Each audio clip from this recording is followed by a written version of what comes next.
As-tu déjà regardé par la fenêtre par une nuit sombre et claire et remarqué quelque chose d'étrange? Comme une spirale de lumière engloutissant lentement l'obscurité ou un train d'étoiles se faufilant dans le ciel.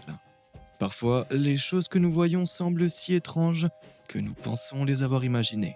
Mais même les personnes qui parviennent à capturer ce genre de choses sur leur appareil photo constatent qu'elles ne peuvent pas être expliquées facilement. Sur ce, plongeons dans le trou du lapin des phénomènes célestes troublants pris en photo qui sont difficiles, mais espérons-le pas impossibles à expliquer.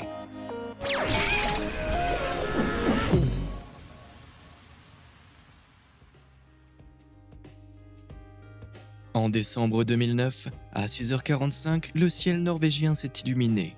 Non pas avec le lever du soleil, mais avec une spirale inexplicablement énorme et tourbillonnante. Elle s'est progressivement agrandie, atteignant une taille alarmante, avec une inquiétante queue de lumière bleue derrière elle. Mais 10 minutes plus tard, elle a disparu. Ça semble trop bizarre pour être réel, mais de nombreuses personnes ont filmé ce phénomène. Et les images de l'étrange spirale ont été diffusées dans les journaux télévisés du monde entier.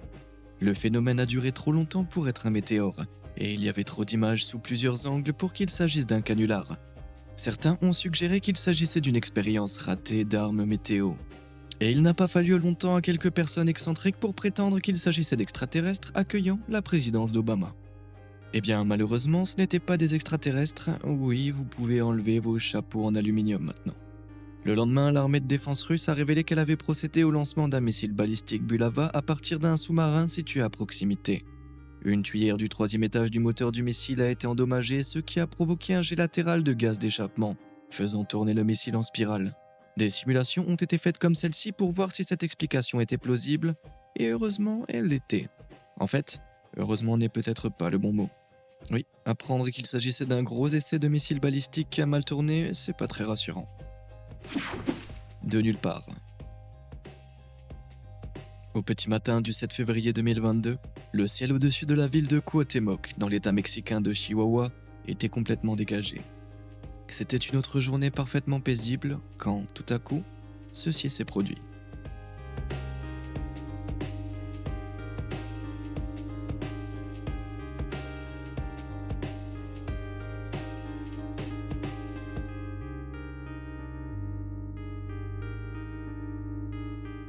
Sans aucun avertissement, une volée composée de milliers de merles à tête jaune est tombée du ciel et a plongé directement sur le sol.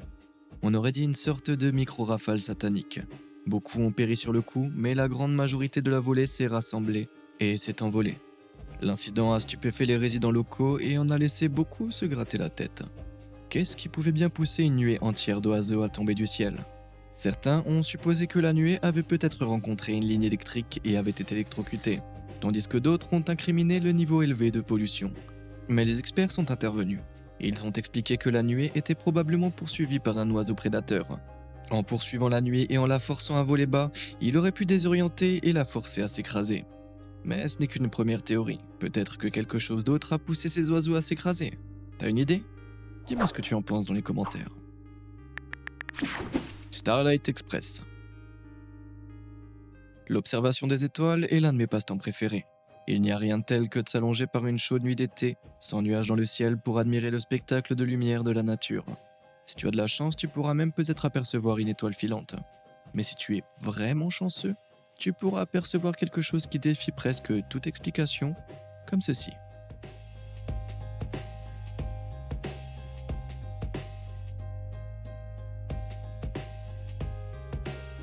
Je ne suis pas astrophysicien, mais même moi je sais que les étoiles devraient être des points stationnaires. Elles ne sont pas censées se déplacer comme des trains dans le ciel. Ce phénomène a été repéré en mai 2021 au-dessus de Washington. Mais quelques mois plus tôt, au Brésil, Aldo Machado a repéré le même phénomène. Mais cette fois-ci, il semblait un peu plus proche de la Terre.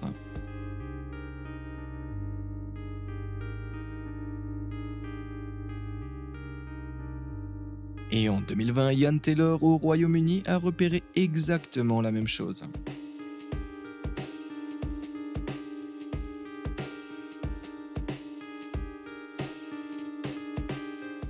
Malgré son apparence, il ne s'agit pas d'une espèce extraterrestre qui tente d'entrer en contact avec nous à l'aide d'une Conga Line interstellaire. Il s'avère qu'il s'agit du satellite Starlink, détenu et exploité par SpaceX, conçu pour fournir une couverture d'accès Internet à la majeure partie de la Terre. En janvier 2022, SpaceX avait lancé plus de 1900 de ses satellites dans l'espace. Coordonnés pour se déplacer dans ces lignes en forme de train tandis que la Terre ne tourne sous eux, ils attrapent la lumière de l'horizon et la renvoient vers la Terre comme une série de lunes minuscules. Je veux dire, je sais que certaines entreprises disent que le ciel est la limite, mais c'est ridicule, non? Tu sais ce qui n'est pas ridicule? C'est d'appuyer sur les boutons j'aime et s'abonner ci-dessous. En 2 petits clics, tu seras le premier à savoir quand je télécharge un tout nouveau contenu, y compris la deuxième partie de ce sujet s'il obtient suffisamment de likes. C'est fait? Ok, super. Ah, la prochaine pourrait bien être ma préférée. Le trou noir de ton quartier. En 2019, les astronomes ont publié la première photographie au monde d'un trou noir. Un point dans l'espace où la force de gravité est si forte que même la lumière ne peut en échapper. Sachant que la vitesse de la lumière est d'environ 186 000 miles par seconde, c'est un trou très puissant. Pendant des années, les théories complexes nous ont donné des idées détaillées de ce à quoi pourrait bien ressembler un trou noir de plus près. Mais l'ampleur de cette chose est encore difficile à apprécier. Du moins c'était le cas jusqu'à ce que des images de l'un de ces gros trous noirs planant au-dessus d'une petite ville russe fassent surface sur le web en 2015. Et il ressemble à notre soleil, si notre soleil était un beignet bizarrement inquiétant fait de mort imminente. Heureusement, ce n'était qu'une simulation créée par l'agence spatiale Roxmos. Mais si un trou noir était aussi proche de la Terre, que se passerait-il? Eh bien, supposons que le trou noir le plus proche de notre système solaire, celui qui a été photographié précédemment et qui est connu sous le nom de A0620-00, apparaisse soudainement dans notre ciel. Cette chose a une masse qui est plus de 6,5 fois celle de notre Soleil, mais ne fait qu'environ 80 km de diamètre, ce qui signifie qu'il a à peu près la même taille qu'une grande ville, qui pèse plus de 13,2 octillions de tonnes. Ouais, ça fait beaucoup de zéros. Le puits de gravité de cette chose est si puissant que s'il apparaissait à moins de 800 000 km de la Terre, un peu plus du double de la distance qui nous sépare de la Lune, elle déchirerait littéralement la Terre. Nous serions tous progressivement détruits par quelque chose qui, dans le ciel nocturne, ressemblerait à peine à un point. Donc, s'il apparaissait un jour aussi gros dans le ciel, nous serions tous morts en quelques instants. Cela dit, je préfère de loin notre bon vieux soleil à ce beignet mortel. Sprite rouge. Les orages électriques sont incroyables à observer de loin, mais ils apportent parfois plus que des éclairs d'électricité blanche et brillante. Continuez à regarder.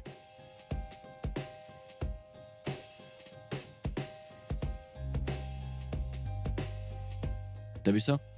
Ralentissons un peu, juste là. Ces étranges traînées rouges, mais il ne s'agit pas d'un problème dans l'appareil photo de ce type. En 2015, la NASA a capturé une image d'un éclair rouge similaire depuis l'espace, planant directement au-dessus d'un orage. Ces éclairs ne sont pas de la foudre, c'est certain. Alors, qu'est-ce que c'est? Il s'avère qu'il s'agit de sprites rouges. Ils semblent être au même niveau que l'orage, mais ce sont des éclairs qui se produisent dans la mésosphère, à quelques 150 000 pieds au-dessus de l'orage lui-même. Bien qu'ils paraissent assez petits sur la caméra, les sprites peuvent en fait atteindre une trentaine de kilomètres de diamètre. Mais qu'est-ce que c'est exactement? Pour la faire courte, les scientifiques n'en sont pas vraiment certains. Ce qu'ils savent, c'est que les sprites rouges sont souvent déclenchés par un éclair puissant et positif près du sol. La plupart des éclairs nuage-sol ont une charge électrique négative. Mais bien évidemment, les éclairs positifs ont une charge... Allez, tu le sais? Non? Pas positive. Elle ne représente que moins de 5% de tous les éclairs, mais elle est jusqu'à 10 fois plus puissante que l'éclair négatif. Elle est si forte qu'elle décompose les molécules atmosphériques en ions, et on pense que ce sont ces ions qui se heurtent aux molécules de l'air et qui créent des sprites en leur donnant leur couleur. Mais ceci n'est qu'une théorie. Perso, j'aime à penser que les éclairs ne font que révéler brièvement quelques méduses massives et invisibles dans le ciel. Saluons tous nos glorieux maîtres de la méduse rouge. Ouais, ok, j'ai peut-être regardé trop de films de SF. Éclair rouge. Ok, on vient de parler des sprites rouges, alors qu'est-ce que c'est qu'un éclair rouge? Cette image est apparue sur internet il y a plusieurs années, et de nombreuses personnes ont affirmé qu'il s'agissait d'une tempête d'éclairs rouges. C'est peut-être moi, mais elle ressemble pas plutôt à l'explosion du Neo Tokyo dans Akira? Les vrais intellos savent de quoi je parle. Bon, revenons à la réalité, et malgré les affirmations sur internet, il ne s'agit pas d'un orage rouge. Il n'est même pas dans le ciel en fait. Bien sûr, ça ressemble à une grosse boule rouge d'éclairs vue sur l'horizon. Mais si tu suis en fait ce supposé horizon, tu verras qu'il s'agit en fait d'un cratère. C'est vrai, il s'agit de la volcanique et pas d'un éclair. Bien que les deux ne puissent pas être plus différents, les volcans et les éclairs ont une relation unique et plutôt fascinante. Lorsqu'un volcan entre en éruption, des fragments de cendres volcaniques et de glace s'entrechoquent à grande vitesse dans l'air, créant de l'électricité statique dans le panache volcanique. Ça crée ce qu'on appelle un orage sale, comme si les explosions volcaniques régulières n'étaient pas déjà assez terrifiantes. Sous la mer, le ciel ? Les nuages sont ces choses blanches duveteuses, parfois vaporeuses, qui flottent haut dans le ciel, n'est-ce pas ? Imagine que tu lèves les yeux un jour et que tu vois ceci.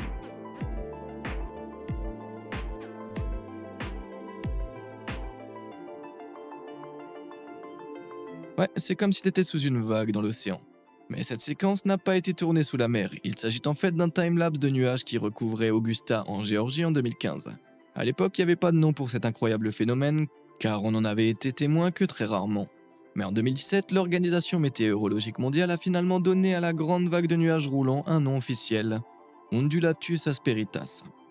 Ça en a fait la première nouvelle formation nuageuse ajoutée à l'atlas officiel des nuages depuis plus de 60 ans. Mais qu'est-ce qui fait que ces nuages ondulent ainsi ? Eh bien, les nuages eux-mêmes ont tendance à être bas et à rouler selon un schéma spécifique de front météorologique qui crée des vagues ondulantes dans l'atmosphère. Selon l'épaisseur du nuage, la lumière peut donner aux vagues de nuages un aspect incroyablement océanique. Soudain, ma théorie sur les méduses flottantes massives ne semble plus aussi folle, non ? Un ciel coloré. Tout le monde a vu un arc-en-ciel à un moment ou à un autre dans sa vie. Ces jolis arcs de couleurs sont assez courants. Ils se forment dans le ciel lorsque la lumière du soleil est réfractée par des gouttes de pluie, divisant la lumière blanche en ces nombreuses longueurs d'onde différentes. Et tu sais ce qui est moins courant ? Voir un arc-en-ciel qui remplit tout le ciel. Ou même voir un nuage taché de couleurs de l'arc-en-ciel. On dirait quelque chose fait sur Photoshop, n'est-ce pas ? Eh bien, incroyablement, tout cela est bien réel. Ils sont communément appelés Fire Rainbows, bien qu'ils aient techniquement rien à voir avec les feux ou les arcs-en-ciel. Alors qu'est-ce que c'est ? Un problème dans la matrice ? Un signe d'extraterrestre favorable au LGBTQIA+. En fait, il s'agit d'arcs circumhorizontaux. Ils appartiennent à la famille des phénomènes de halos de glace. Les halos de glace sont des anneaux et des arcs de lumière qui apparaissent dans le ciel lorsque la lumière du soleil brille à travers les cristaux de glace dans l'air. Des arcs circumhorizontaux se forment au sommet de ces halos lorsque les cristaux de glace, de forme hexagonale, descendent du ciel comme les feuilles d'un arbre. Lorsque la lumière passe à travers les faces du cristal de glace qui sont à 60 degrés l'une de l'autre, la lumière est réfractée vers l'extérieur dans ses composantes semblables à celles de l'arc-en-ciel. Selon la densité de ces nuages de cristaux de glace, les couleurs peuvent apparaître sous forme d'éclaboussures arc-en-ciel horizontales dans le ciel, mais elles peuvent aussi former des arcs entiers qui ressemblent à des arcs-en-ciel inversés. Ça semble être une bonne explication, mais alors comment expliquer quelque chose comme ceci ? C'est pas un arc-en-ciel, c'est un morceau de ciel irisé. Et comment ça fonctionne ? Même si ça ressemble à une marée noire dans le ciel, il s'agit d'un phénomène entièrement naturel connu sous le nom de nuages stratosphériques polaires. Normalement, les nuages se forment à partir de condensats dans la troposphère, à environ 49 000 pieds au-dessus de nos têtes. Mais comme leur nom l'indique, les nuages stratosphériques polaires se forment dans la stratosphère, la deuxième couche de l'atmosphère terrestre qui s'étend jusqu'à 196 000 pieds au-dessus de nos têtes. Contrairement à la troposphère qui contient 99% de la masse totale de la vapeur d'eau sur Terre, la stratosphère est très sèche et très froide. La vapeur d'eau qui parvient à atteindre ce niveau gèle à une température glaciale de moins 87 degrés Celsius. Selon l'état dans lequel l'eau gèle, qu'il s'agisse de glace ou d'une solution surfondue, les nuages qui en résultent forment ces voiles irisées en reflétant la lumière du soleil sous l'horizon. Plutôt joli. Si l'on considère toutes les façons dont la lumière peut être spectaculairement réfractée à travers l'atmosphère, il n'est peut-être pas trop difficile de penser qu'une image comme celle-ci est réelle. Oui, c'est une tornade qui aspire apparemment toutes les couleurs de l'arc-en-ciel, comme l'aspirateur de Mère Nature.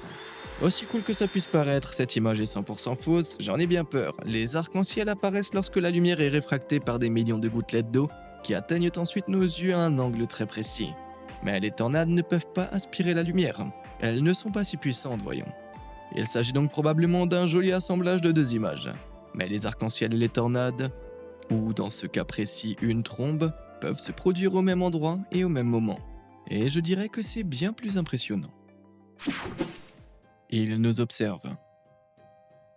Les amateurs d'étoiles savent à quel point la Lune peut être fascinante. Nombreux sont ceux qui peuvent la regarder à travers des jumelles ou des télescopes pendant des heures. Mais lorsqu'Andrés Metanin a décidé d'observer de plus près la surface de la Lune à l'aide de son nouvel appareil photo, il a été choqué de découvrir qu'il n'était pas le seul.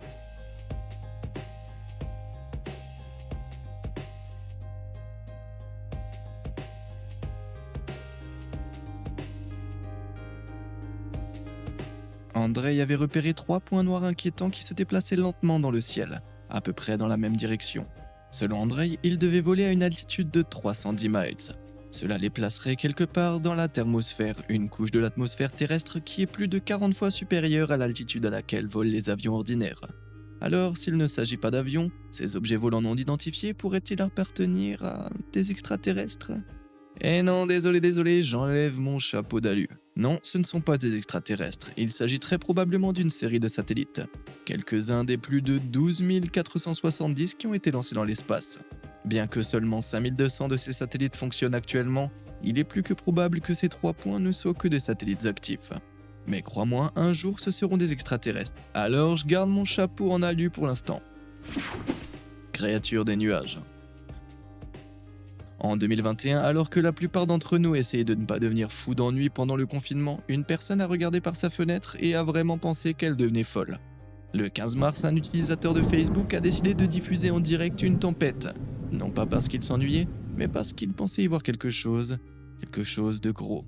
En effet, sur le stream, il semblait y avoir quelque chose flottant dans l'air caché derrière les nuages.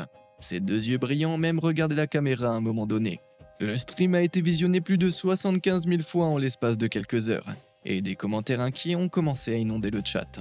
Les gens étaient vraiment convaincus qu'une sorte de seigneur de l'ombre invisible hantait le ciel au-dessus d'eux, comme si le confinement ne pouvait pas être pire. Mais comme tu l'as probablement deviné, ces personnes n'avaient pas à s'inquiéter. Les détectives d'internet ont fait quelques recherches et ont découvert que ce supposé livestream était en fait une vidéo qui avait été initialement téléchargée en 2018. Elle a été créée par McClellan, un concepteur et programmateur malaisien spécialisé dans les effets spéciaux. Ils ont expérimenté quelques effets différents et ont créé cette séquence unique à titre de test. Et qu'est-ce qu'ils ont utilisé pour créer le monstre caché dans les nuages ? Eh ben, c'était un canard en caoutchouc. Tout d'un coup, c'est beaucoup moins effrayant. À moins que tu n'aies vraiment peur de l'heure du bain. La gloire du matin. Comment décrirais-tu un nuage typique ? Touffu, blanc, bouffi ? Ou alors peut-être pas très long et en forme de tube ? Dans ce cas, qu'est-ce que c'est censé être ?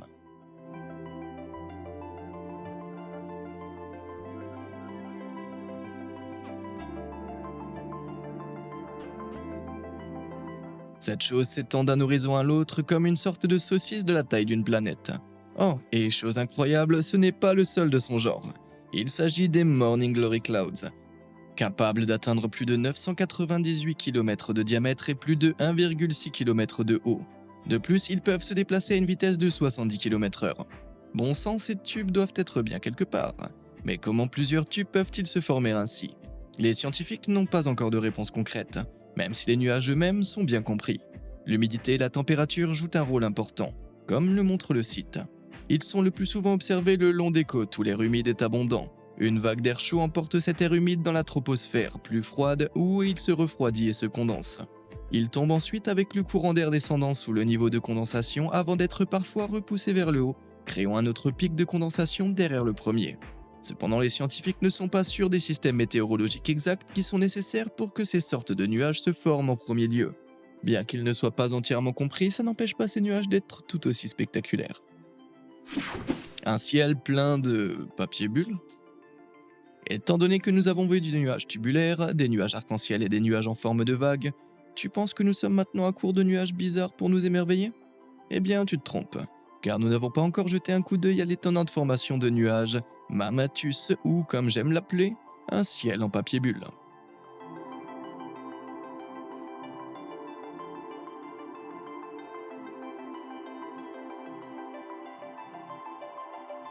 La façon dont ils se gonflent me donne envie de les toucher et de les éclater.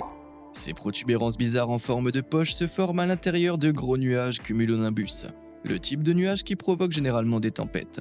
Les turbulences à l'intérieur de ces nuages voient les courants d'air monter et descendre, et c'est l'air frais et descendant dans ces conditions qui descend pour former ces étranges poches affaissées dans le condensat.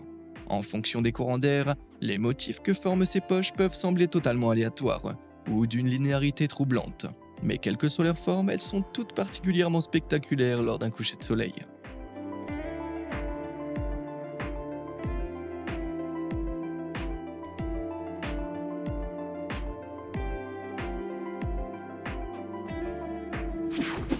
Ne lève pas les yeux.